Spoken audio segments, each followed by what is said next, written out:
मेरे प्यारे छात्रगण, नवी कक्षा के द्वितीय भाषा हिंदी कक्षा में आप सबको स्वागत है। बच्चों, पिछली कक्षा में हम सौर ऊर्जा नामक पाठ के बारे में संपूर्ण तरीके से अध्ययन किए हैं। आज की कक्षा में हम सौर ऊर्जा नामक पाठ के प्रश्नोत्तरों के बारे में चर्चा करने वाले हैं। बच्चों, यह प्रश्नोत्तर आपके लिए बहुत सरल रूप से है। देखेंगे वहाँ किस तरह वह प्रश्नोत्तर आपके लिए है।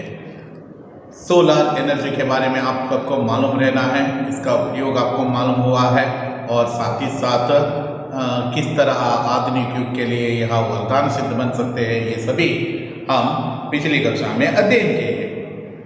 आज की कक्षा में इसके अभ्यास के प्रश्नोत्तरों के बारे में हम चर्चा करने वाले हैं। एक वाक्य में उत्तर लिखिए। एक वाक्य में उत्तर लिखिए। देखिए अभ्यास, एक वाक्य में उत्तर लिखिए। सूर्य पृथ्वी से लगभग कितने किलोमीटर दूरी पर है? सूर्य पृथ्वी से लगभग 15 करोड़ किलोमीटर दूरी पर है। 15 करोड़ किलोमीटर दूरी पर है। आपको यह उत्तर 113 पेज नंबर में मिलते हैं। सौर ऊर्जा का अर्थ क्या है? सौर ऊर्जा का अर्थ है सूर्य शक्ति। यह भी आपको पेज नंबर 113 में सेकंड पैरा में चित्र के नीचे मिलते हैं। सौर ऊर्जा से बिजली पैदा करने के मुख्यतः कितनी तकनीकें हैं? सौर ऊर्जा से बिजली उत्पादन करने के मुख्यतः 2 तकनीकें हैं। वह है फोटोवोल्टिक और दूसरा है कॉन्सेंट्रेटिंग। घरों में सौर ऊर्जा का उपयोग कैसे किया जाता है? घरों में सौर ऊर्जा का उपयोग बिजली एक और बार देखना है तो घरों में सौर ऊर्जा से बिजली मिलते हैं, पानी भी गरमाया जा सकता है और सोलर कुकर से खाना पकाया भी जा सकते हैं। सोलर कुकर को हिंदी में क्या कहते हैं? सोलर कुकर को हिंदी में सौर चूल्हा पाचक कहते हैं। सौर पद्धति से किसकी बचत होती है? सौर पद्धति से बिजली की बचत होती है। आपको यह भी याद रहना है। 2-3 वाक्यों में उत्तर लिखिए। सूर्य कितना शक्तिशाली है? सूर्य कितना शक्तिशाली है और उससे बिजली बनाने का काम कब से शुरू हुआ है? पेज नंबर 113 में यहाँ आपको मिलते हैं। पहला पैरा में देखिए, सूर्य इतना शक्तिशाली है कि उसकी ऊर्जा के एक हिस्से मात्र से ही हमारी ऊर्जा संबंधी सारी आवश्यकताएं पूर्ण हो सकती है। उससे बिजली का काम हाल ही में शुरू किया हुआ है। अभी शुरू किया हुआ है। सूर्य से हमें क्या क्या मिलते हैं? सूर्य से हमें ताप, प्रकाश और बिजली उत्पादन यानी सौर ऊर्जा मिलता है। नवीकरण योग्य ऊर्जा का उत्पादन मुख्यतः किन तत्वों से हो सकता है? नवीकरण योग्य ऊर्जा का उत्पादन मुख्यतः जल, वायु तथा सूर्य, इन 3 तत्वों से हो सकता है। 3 ऊर्जाओं के नाम लिखिए। 3 ऊर्जाओं के नाम है। पहला वन है जल ऊर्जा, दूसरा वन है वायु ऊर्जा, तीसरा वन है सौर ऊर्जा। सौर ऊर्जा से बिजली पैदा करने के लिए उपलब्ध तकनीकें कौन कौन से है? सौर ऊर्जा से बिजली पैदा करने के लिए उपलब्धि तकनीकें दो है। एक है फोटोवोल्टिक, दूसरा है कॉन्सेंट्रेटिंग। सौर लालटेन के बारे में लिखिए। पेज नंबर 114 में यहाँ उत्तर आपको मिलते हैं। देखिए, सौर लालटेन हल्का होता है, इसे जलाने के लिए मिट्टी का तेल, पेट्रोल या गैस की जरूरत नहीं रहते हैं। इससे हमें प्रकाश मिलते हैं। रिक्त स्थानों को पूर्ण कीजिए। सूर्य पृथ्वी से ही बहुत दूर किंतु बहुत डैश है। यह आपको पेज नंबर 113 में आपको मिलते हैं। देखिए, सूर्य पृथ्वी से ही बहुत दूर किंतु है बहुत शक्तिशाली। सौर ऊर्जा को अंग्रेजी में क्या डैश कहते हैं? सौर ऊर्जा को अंग्रेजी में सोलर एनर्जी कहते हैं। सोलर एनर्जी कहते हैं। तीसरा वन है सौर ऊर्जा उत्पादन की तकनीकें में डैश वृद्धि हुई है। सौर ऊर्जा उत्पादन की तकनीकी में तेजी से वृद्धि हुए है। तेजी से वृद्धि हुए है। तेजी में वृद्धि हुआ है। तेजी में, नॉट तेजी से। तेजी से आपको लिखना है। तेजी से, तेजी में, नॉट तेजी से। दोनों तकनीकों में सौर ऊर्जा को सीधे डैश में बदला जा सकता है। दोनों तकनीकों में सौर ऊर्जा को सीधे बिजली में बदला जा सकता है। कृषि क्षेत्र में जल निकालने के लिए डैश का उपयोग किया जाता है।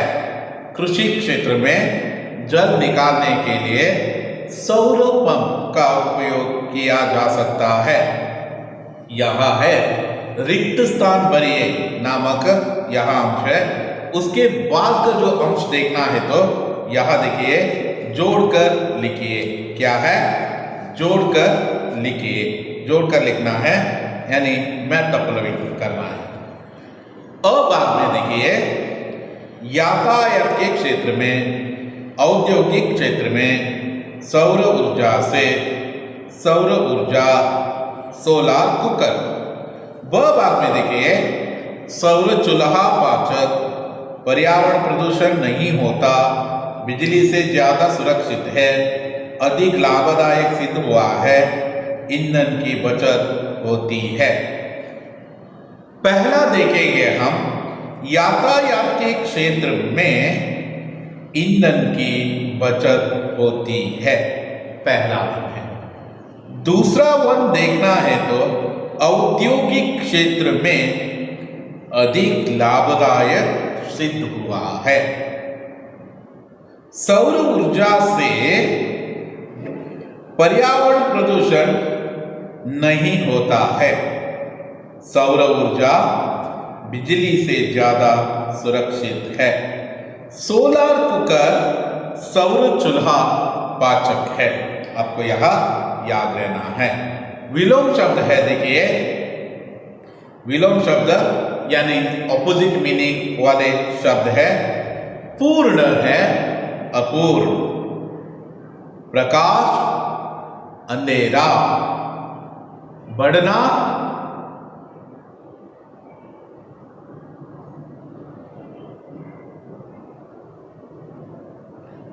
बढ़ना, घटना। प्रमुख, अप्रमुख। गरम, ठंडा। हल्का, भारी। अधिक, कम। लाभ, नष्ट। ज्यादा, कम। सुरक्षित, असुरक्षित। यह है विलोम शब्द है। कर्नाटक में जल ऊर्जा से बिजली उत्पन्न करने वाले कई क्षेत्र हैं, उनका परिचय प्राप्त कीजिए। वेरी इंपॉर्टेंट है, यहाँ कर्नाटक में कौन कौन से जो यहाँ क्षेत्र है, प्रमुख क्षेत्र है, जल ऊर्जा को बिजली के रूप में उत्पन्न करते हैं। यहाँ है पहला वन है गेरुसोप्पे जलप्रपात, लिंगनमक्की बांध, शिवमोगा जिला। लिंगनमक्की डैम कहलाते हैं यहाँ शिवमोगा जिला में। देखिए पहला वन है। दूसरा वन है गगनचुक्की भरचुक्की जलप्रपात, महात्मा गांधी विद्युत उत्पादन केंद्र, मंड्या जिला।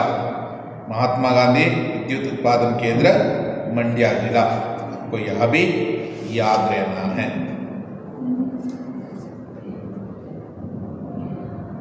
अगला वन है, वेरी महत्वपूर्ण है। देखिए कल यानी पिछले दिन, आज प्रेजेंट डे, और कल फ्यूचर में, पास्ट, प्रेजेंट और फ्यूचर में सौर ऊर्जा तकनीक की सफर। पास्ट में क्या था, प्रेजेंट में क्या है और फ्यूचर में क्या होगा, देखेंगे। मिट्टी तेल का उपयोग, लालटेन वगैरह से रोशनी। आज जल ऊर्जा से बिजली, बल्ब, ट्यूबलाइट वगैरह से रोशनी। आपको मालूम है कि मनेले ಬಳಸ್ತಾ ಇದ್ರು ದೀಪವನ್ನು, ದೀಪದ ಮಿಟ್ಟಿ ತೇಲ್ का ಉಪಯೋಗ ಲಾಲ್ಟೇನ್, ಮನೆಯಲ್ಲಿ ಲಾಲ್ಟೇನ್ ಅನ್ನು ಬಳಸ್ತಿದ್ರು। ಆ ಲಾಲ್ಟೇನ್ ನಿಂದ ಬೆಳಕನ್ನು ಪಡಿತಾ ಇದ್ರು। आज जल ऊर्जा से, जल ऊर्जा मतलब आपको मालूम है जल ऊर्जा के माध्यम से हम गेरसोप्पे लिंगनमक्की डैम से जो विद्युत प्राप्त है ना, वह जल ऊर्जा से बिजली, इससे बल्ब, ट्यूबलाइट और वगैरह से हमें रोशनी मिलते हैं। वायु ऊर्जा से बिजली प्रमुख रूप से कृषि क्षेत्र में उपयोग किया जाता है। प्रमुख रूप से कृषि क्षेत्र में इसका उपयोग किया जाता है।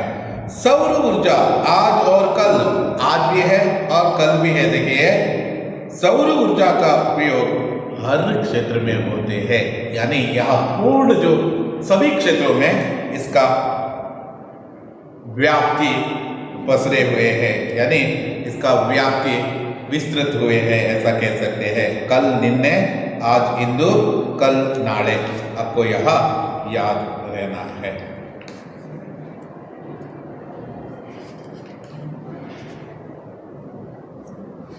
अब आप इस प्रकार कल आज का अंतर स्पष्ट कीजिए। देखिए इसी प्रकार कल और आज का यह अंतर स्पष्ट करना है। देखिए पहला वन है पैदल यात्रा, विभिन्न सवारी, लालटेन से रोशनी। पहले पिछले सब जमाने में पैदल यात्रा के रूप में यात्रा करते थे। आज विभिन्न सवारी आए हैं, मोटर, बस, ट्रेन, एरोप्लेन, ये सभी है। लालटेन से रोशनी पहले जमाने का जो रोशनी पाने का माध्यम था, आज बल्ब, ट्यूबलाइट ये सभी से है। आग से पानी गर्म किया जाता था, आग के माध्यम से पानी को गर्म किया जाता था। लेकिन गर्म बिजली से, कबूतर से संदेश रवाना, कबूतर के माध्यम से संदेश रवाना करते थे। आज इंटरनेट का युग है। झोंपड़ी कुटीर आज कंक्रीट से बना घर है। कुछ ऐसे प्रचलित अंग्रेजी शब्द है जो अपनी भाषा में घुल मिल गए हैं, इसके लिए अनेक भाषा शब्द है, फिर भी हम उनको प्रयोग सीधा वैसे ही करते हैं। सोलर का अंग्रेजी में सोलर कहते हैं और इसे अपनी भाषा में हिंदी में कहते हैं सौर। डॉक्टर को अंग्रेजी में डॉक्टर कहते हैं और हिंदी में कहते हैं चिकित्सक, वैद्य। जेल कहते हैं। ज़्यादा से ज़्यादा हिंदी में भी वैसे ही लिखते वैसे है, लेकिन उसका असली अर्थ है बंदी खाना। पुलिस स्टेशन को जैसे प्रयोग करते वक्त पुलिस स्टेशन ही प्रयोग करते हैं, लेकिन उसका असली हिंदी अर्थ है आरक्षक थाना। इंटरनेट को डायरेक्टली जो इंटरनेट की जो ऐसे ही लिखते हैं, लेकिन उसका असली अर्थ है अंतर्जाल में। अनुवाद कीजिए। अगला जो प्रश्न है कन्नड़ में अनुवाद कीजिए। सौर ऊर्जा का अर्थ है सौर शक्ति। सौर ऊर्जा ಇದರ ಅರ್ಥ ಸೌರ ಶಕ್ತಿಯಾಗಿದೆ। ಸೌರ ऊर्जा ಇದರ ಅರ್ಥ सौर शक्तियाಗಿದೆ। सूर्य से हमें ताप भी मिलता है, प्रकाश भी। ಸೂರ್ಯನಿಂದ ನಮಗೆ ಉಷ್ಣತೆಯು ಹಾಗೂ ಬೆಳಕು ಸಹ ದೊರೆಯುತ್ತದೆ। सौर ऊर्जा से पानी भी गरमाया जा सकता है। सौर ಶಕ್ತಿಯಿಂದ ನೀರನ್ನು ಸಹ ಕಾಯಿಸಬಹುದು। वाह, सौर पद्धति से होती है बिजली की बचत। वाह, सौर ದಾರಿದೀಪನಿಂದ ವಿದ್ಯುತ್ನ ಉಳಿತಾಯವಾಗುತ್ತದೆ। सौर ऊर्जा बिजली से ज़्यादा सुरक्षित है। सौर ಶಕ್ತಿಯು ವಿದ್ಯುತ್ ಶಕ್ತಿಗಿಂತ ಹೆಚ್ಚು ಸುರಕ್ಷಿತವಾಗಿದೆ। आपको यहाँ याद रहना है, ऐसे ही आपको कन्नड़ में अनुवाद करना है। वर्ग पहले से बिजली से चलने वाले कुछ चीजें के नाम लिखे गए हैं, उन्हें आप चुनकर लिखना है। आपको चुनकर लिखना है। देखिए,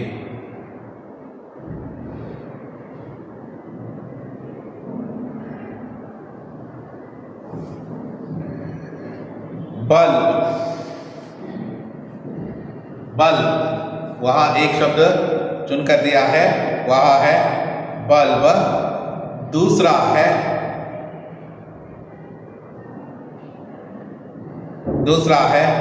रेडियो। रेडियो पहले लाइन के जो इसमें है, देखिए रेडियो। तीसरा है ओवन। तीसरे लाइन में आपको मिलते हैं ओवन। नेक्स्ट वन है मेट्रो रेल। नेक्स्ट वन है मेट्रो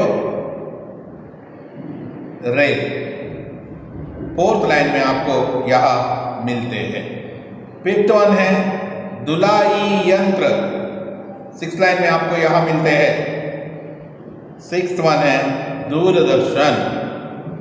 यहाँ भी आपको लास्ट लाइन में मिलते हैं। अगला वन है गणक यंत्र। लास्ट बट वन लाइन में मिलते हैं। नेक्स्ट है प्रशीतक यंत्र। यहाँ भी आपको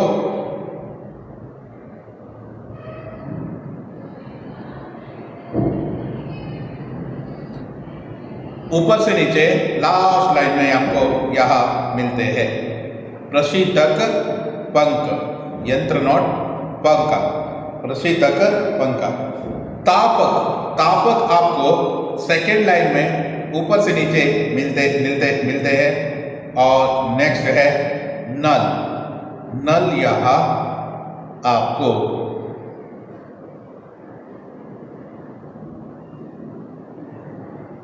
फोर्थ लाइन में मिलते हैं। फोर्थ लाइन में आपको यहाँ नल मिलते हैं। यहाँ है आपको सूक्त शब्दों को चुनकर लिखना है। अगला वन है, देखिए याद करके लिखिए कि किन किन जगहों में सौर ऊर्जा का उपयोग हो रहा है। कहाँ कहाँ आपको यह सौर ऊर्जा का उपयोग किया जाता है। एक तो घर में, दूसरा है सड़क पर, तीसरा है मेट्रो रेल, चौथा है अस्पताल। इतना काफी है, और आप लिखना चाहते हैं तो और भी लिख सकते हो। देखिए अगला है अनुरूप शब्द है। पहले दो शब्दों के संबंध किस तरह है, उसी तरह आपको तीसरे शब्द का संबंध भी पहचानना है। वह है ये से। रात चांद, दिन डैश।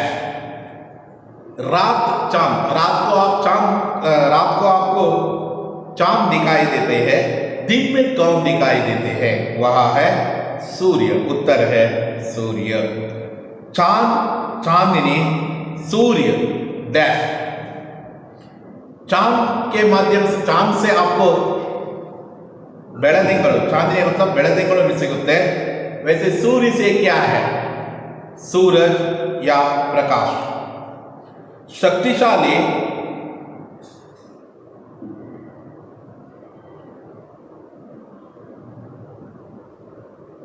उपसर्ग शब्द है।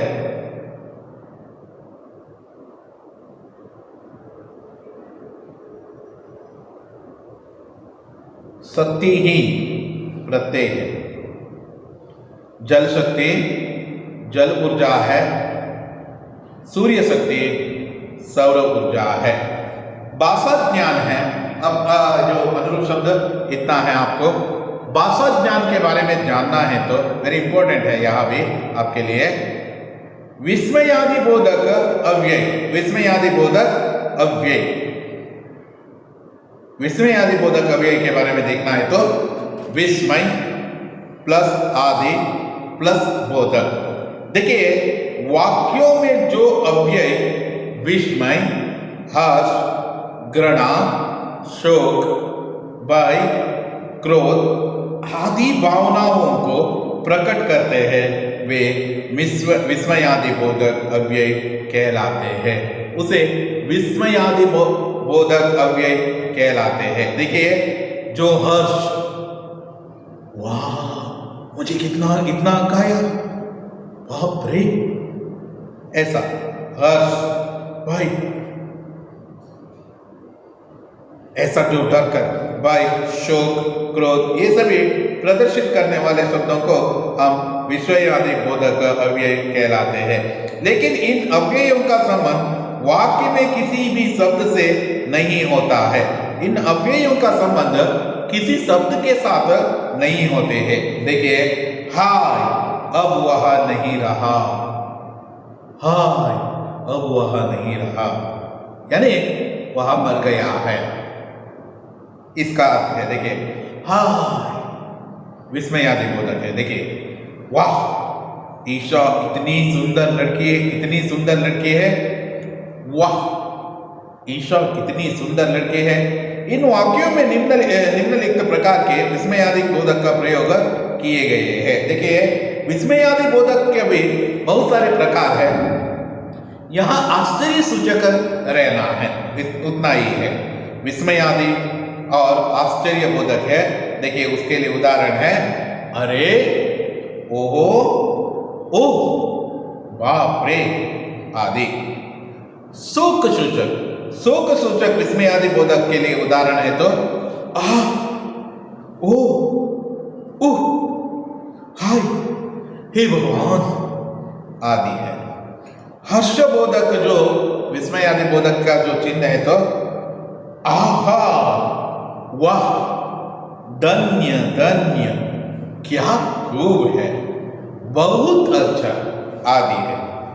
प्रोत्साहन सूचक है शाबाश, वेरी गुड, साधु साधु, धन्य, I am really proud of you, वैसे कहते हैं ना, वैसे है। वही सूचक बचाओ, बाप रे, अरे रे, ऐसे है जो वही सूचक है। क्रोध सूचक है अबे दत्त, चुप रहे आदि है। घृण सूचक है दिख, दिखा, हट, छी छी, ऐसे है। घृण सूचक विस्मयादि बोधक का अव्यय है। तो अगला है अनुमोदक। अनुमोदक मतलब ओके कहना है, वैसे है। विस्मयादि बोधक ऐसा है तो टिक, ठीक है, ठीक है, हाँ हाँ, जी हाँ, अच्छा, ऐसे है। संबोधन सूचक अव्यय है तो अरे, अरे रे, अरे रे, हे आदि। चेतावनी सूचक होशियार, खबरदार, इसे टच किया। ऐसा जो सूचक अव्यय आपको उपयोग करना है। इस पाठ में से प्रयुक्त विस्मयादिबोधक शब्दों को पहचानिए और उसका वाक्य में करते हुए एक एक वाक्य बनाई है। आपको यहाँ एक एक वाक्य बनाना है। तो बाप रे,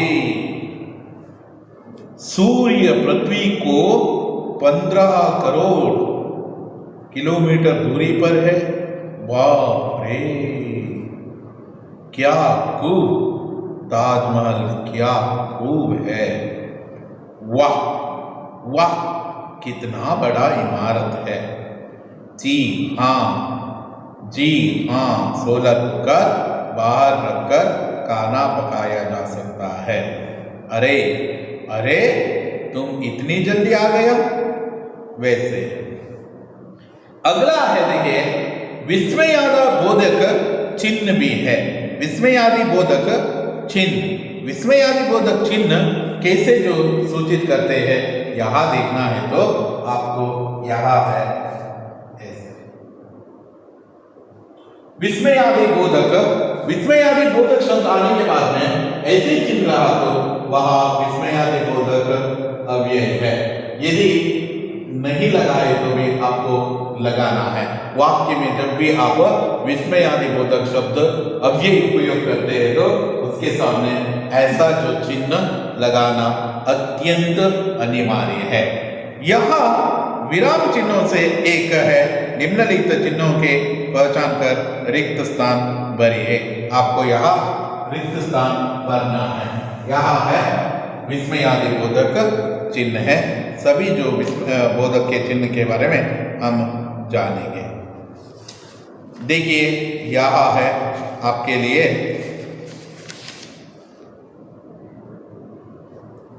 ऊपर दिया है, उसको एक एक करके आपको लिखना पड़ता है। देखिए, विस्मयादिबोधक चिन्ह के बारे में आपको मालूम है, क्योंकि क्या है, ऊपर दिया हुआ है। और पहला वन है उद्धरण चिन्ह। पहला वन है उद्धरण चिन्ह। दूसरा वन है पूर्ण विराम, पूर्ण विराम। तीसरा वन है अल्प विराम। चौथा वन है विवरण चिन्ह। पांचवा वन है प्रश्नार्थक चिन्ह। छठा वन है कोष्ठक और सातवां वन है अर्धविराम और आठवां वन है योज। इस तरह सभी विराम चिन्हों के बारे में वहां उपदेश किया हुआ है, कहा हुआ है। अत्यंत महत्वपूर्ण है ये सभी चिन्ह हैं, यह आपको याद रखना है। बच्चों, एक बार देखना है तो पूर्ण विराम,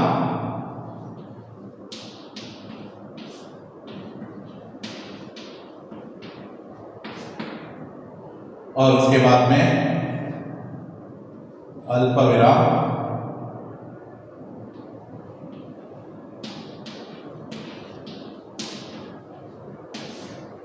अल्प विराम, उसके बाद में अर्ध विराम,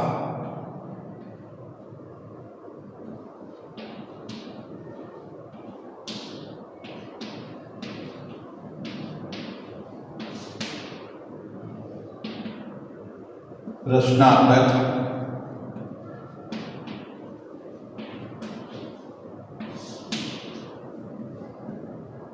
विस्मयादिबोधक,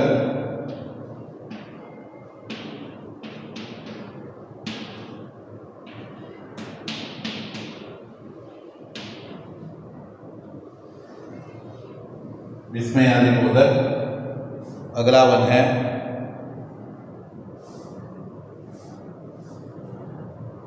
उद्धरण। यहां सभी वेरी इंपॉर्टेंट वन है, इसलिए कह रहा हूं उद्धरण है, क्योंकि 10वीं कक्षा में आपको एक प्रश्न इसके ऊपर ही एक प्रश्न पूछा जाता है यहां चिन्ह लगाने के लिए, इसलिए कह रहा हूं वेरी वेरी इंपॉर्टेंट है। यह है कोष्ठक,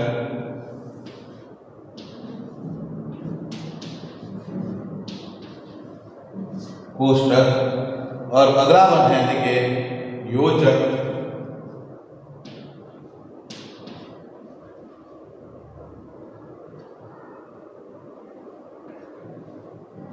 योजक 1 2 3 4 5 6 7 8. Another one.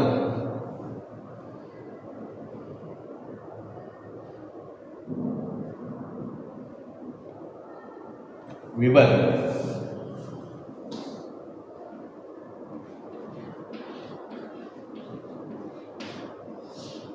बच्चों यहां आपको याद देना है, पहला वन है पूर्ण विराम.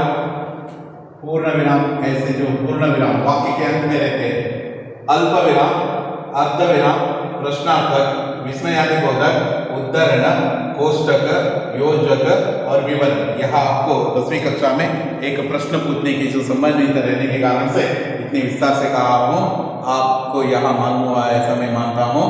आने वाली कक्षा में इसके आगे का पाठ के बारे में चर्चा करेंगे. यह कहते हुए आज की कक्षा यहाँ ही समाप्त कर देता हूँ.